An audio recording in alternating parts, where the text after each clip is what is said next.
I'm going to take a look at what causes homosexual obsessive compulsive disorder to give you a better understanding of why you have those thoughts in your head. And I can tell you straight away, it won't be because of the reasons that you're thinking. Your sexual preferences are not suddenly changing. So it's not the thoughts and images themselves that are the problem. It is what you're doing with those thoughts and images that starts it all off. In order to explain this to you properly, I'm going to talk to you about how your brain learns, how it acquires knowledge. Because if you're struggling with homosexual OCD at the moment, without knowing it, you will have taught your brain to give you all those thoughts and images automatically. Let me explain. I'm going to put up a sentence on the screen in a minute, and I want you to read it and answer the question. Bit of a no-brainer, you could even read it with a typo. And the reason that you can do this, even with a typo, is that your brain has learnt to process a lot of information automatically.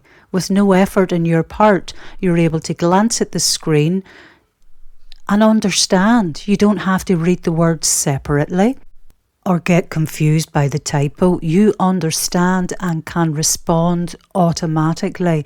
And this is really important in terms of answering the question, why do you have those thoughts in your head? But I'll come to that in a minute. Your ability to read wasn't always this way. Think back to when you were a kid. When you were learning to read, it took a huge amount of effort. You had to separate all the letters and try and make sense of them. And if I was talking in the background, it would put you off and you would have to start over. But the more you practice, the more time and energy you put into learning to read, eventually it becomes the automatic process you have now, and you can read without even thinking about it. Even with a typo, it's automatic. Your brain is fantastic at acquiring knowledge. If you look at those things behind me, let's call them neurons. And to really simplify this, think of a neuron as something that sends messages within your brain, a little building block, if you like. And the more time you spend practicing something like learning to read, the stronger these connections become. And the less distance they have to travel to send a message to another one. And sorry, this is really oversimplified, but I think you're getting the picture. It would have been this repeated practice that you did yourself when you were a kid to learn how to read that strengthened and shortened the connections in your brain to make you carry this out automatically. It's the same sort of learning that occurs when you're learning to ride a bike or drive a car. At first it's really, really difficult, but with practice you can get into a car now, put your elbow out the window, turn the radio on and off you go. You don't even have to think about how to do it. Your brain will do this for anything and everything that you spend a lot of energy on and put a lot of time into. Really useful things like learning to read, ride a bike, drive a car, and things that are really not helping you in any way, such as those thoughts and images in your head. So if you spend enough time worrying, am I gay? Am I really lesbian? Feeling anxious and changing the way that you do things, how you operate in the world. Your brain doesn't really care if this is a helpful skill for you to learn or not. It just pays attention to what you're doing. And these connections become stronger. What I want you to take from what I've just said is that the more time you dedicate to having these thoughts in your head, the more energy you put into them. It's like a practice and they become available to you at any given time. Which leads me on to telling you about how they get triggered. Once this learning has been put down in your brain, what is it that makes them pop into your head then for what seems like no apparent reason? It's to do with how your brain stores memories. I won't go into too much detail here because I have it explained in a lot more detail in the anxiety part of this course.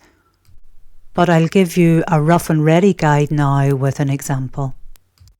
Let's say you are out minding your own business and a guy walks past. Now I'm just using men in this example, but it's equally applicable to women.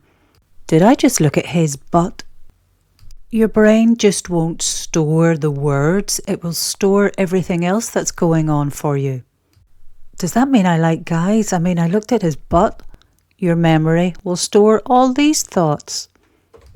If you're feeling nervous or agitated or even disgusted at yourself, your brain will store this. Later on in the day, if you meet up with one of your friends and it pops into your head and you think, have I ever found him attractive? Have I checked out his butt? Your brain stores all of this. What I'm trying to say is that everything that you are thinking, feeling and doing now gets stored in your brain. Think of it as a little file on everything that you have and do related to homosexual OCD. It's not a file, but I think it explains the point a bit better. And the really important part of this is that you can trigger these memories without any conscious effort on your part. You don't have to do anything. It's not that you take a conscious decision and open up the file and look for things. No, unfortunately, it's not working that way. It's an implicit memory that will get triggered with no effort on your part. So if you see, feel, think or do anything remotely related to anything that's in that little file in your brain, it gets triggered. So if you see that guy again, it can get triggered. If you see someone similar to that guy, it can get triggered. And your brain's going, okay, give him everything related to homosexual OCD that we have located in this file. Why I'm telling you all of this is to get you to start to think that it's not that your sexual identity, your sexual preferences are changing. It's that you got a random thought or image into your head and you ran riot with it. And the things that you are doing to try and make yourself better are probably, in fact, making it worse and keeping it all going. All the checking, the reassurance, they don't help. You need to neutralize the thoughts, take the fear out of them really.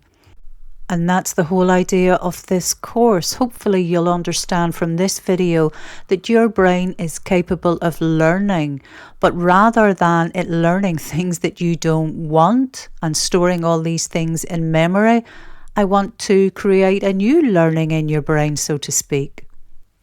One that is actually going to be helpful for you. The whole idea of the work that I do is to give people understanding. As for most people, once you understand the problem, then you're in a position to fix it and to change.